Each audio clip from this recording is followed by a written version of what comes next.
King Mateo 27 verse 56. Drawing a saga ng Zebedeo at King Mateo 20 verses 20 to 23.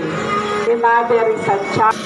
Napapanggit pinyatin niya kalatang babae aatyukin Kalbaryo inyang ipatuya ang gulong.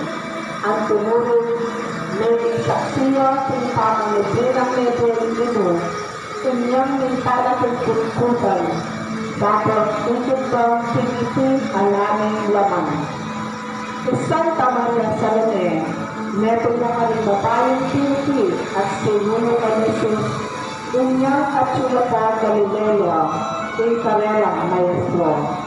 Kaya daya naman karing babae may katanggal kong malaw kung may Jesus may pakulat nete babang Cruz. Tempong Maribara, Rensakang Sani.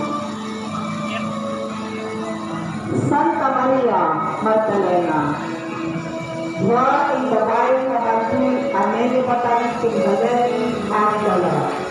Nasasabi tingletin niya karing babae ninyo at ngayon